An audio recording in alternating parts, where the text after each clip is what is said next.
भीतर और बाहर के दैत्यों के संहार का वास्तविक अर्थ प्रश्नकर्ता कर रहे हैं।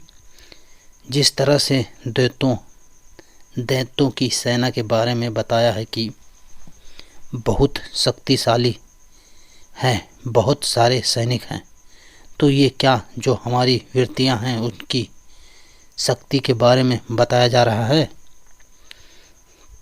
बिल्कुल वही है, बिल्कुल वही बात है जो बता रहे हैं। उनकी शक्ति के आगे देवी ही है जो उनका सामना कर सकी। तो देवी के प्रकट होने का क्या मतलब है? वृत्तियां तो हमेशा हमारे अंदर रहती हैं, तो देवी के प्रकट होने का क्या मतलब है? आपके भीतर जो इच्छाएं हैं, जो भी सद्गुण हैं, उनके ऊपर से यह भार हटाइए कि वो आपके अहंकार की रक्षा करने में प्रयुक्त रहें। उदाहरण के लिए आपके पास बुद्धि है, बुद्धि भी देवी का है।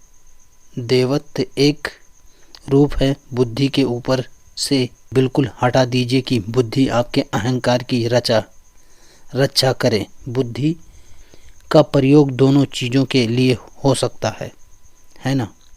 अहंकार की रक्षा के लिए, सत्य की साधना के लिए, या सत्य के शोध के लिए। आपके पास धैर्य है, धैर्य के ऊपर से यह कर्तव्य बिल्कुल हटा दीजिए कि तुझे मेरे रेत के पुतले को बचाने के लिए प्रयुक्त होना है। आपके पास जो कुछ भी है उसको बस एक कर्तव्य दीजिए कि तुझे धर्म की चेतना के साथ की जीत के लिए अभियान करना है। तब देवी प्रकट होती है। देवी ऐसे ही प्रकट हुई है ना। सब देवताओं ने अपनी अपनी शक्तियाँ एकत्रित कर दी तो देवी प्रकट हो गई। सब देवताओं ने कहा हमारी व्यक्तिगत सत्ता को बचाने के लिए हमारी शक्ति की कोई ज़रूरत नहीं है। हम अपनी ऊंची से ऊंची शक्ति दे रहे हैं। किसकी? निर्योक्त अभियान के लिए। अब हम पीछे हुए, हमारा अभियान आगे हुआ। हम छोटी चीज बने, हमारा काम बड़ी चीज हुआ। तो हम अपनी सारी ताकतों के ऊपर से ये जिम्मेदारी हटाते हैं कि वो हमारे रेत के पुतले की रक्षा करे। हम हमारी सारी ताकतों को बस एक जिम्मेदारी देते हैं।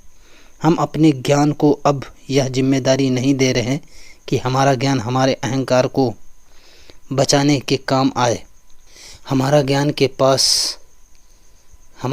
के पास बस अब एक जिम्मेदारी है, धर्म को आगे बढ़ाओ। हमारे बल के पास अब यह जिम्मेदारी नहीं है कि हमारा अहंकार बचाओ। बल के पास अब क्या जिम्मेदारी है? सत्य की सेवा में नियुक्त रहो। बात समझ में आ रही है? जब आप अपनी सारी शक्तियों को बस एक लक्ष्य के लिए तैनात कर देते हैं, नियुक्त कर देते हैं, तो देवी को जन्म हो जाता है। प्रश्नकर्ता फिर प्रश्न कर रहे हैं। जो देवी का युद्ध बताया गया है, तो उसमें जो धर्म की रक्षा है उसका मतलब क्या है? वृत्ति के खिलाफ ही लड़ना या कोई बाहरी चीज भी है जिसमें लड़ना है? देखिए, मूल रूप से तो वही है, वृत्तियों को मारना ही। लेकिन अंदर आपके जो कुछ है उसका संबंध बाहर से भी होता है। आपके सिर पर कोई चढ़कर बैठा हुआ है जो बलपूर्वक आपसे अधर्म करवाता है।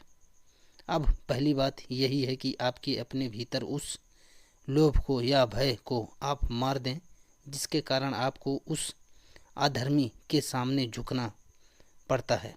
लेकिन भीतर के उस अधर्मी को मारने भर से काम पूरा नहीं हो जाएगा, क्योंकि आपने अपने भीतर वाले मार दिया। चलिए, अच्छी बात है। लेकिन जो बाहर अधर्मी है वो दूसरे से फिर अधर्म कराएगा, तो भीतर वाले के साथ साथ बाहर वाले को भी संहार करना पड़ता है। दोनों में सबसे पहले तो निश्चित रूप से भीतर वाला ही है। पहले तो भीतर का जो दैत्य है उसको ही मारना होगा, लेकिन स्थितियां वो भी जीवन में आती हैं जब भीतर के दैत्यों के साथ साथ बाहर के दैत्यों का भी संहार करना पड़ता है।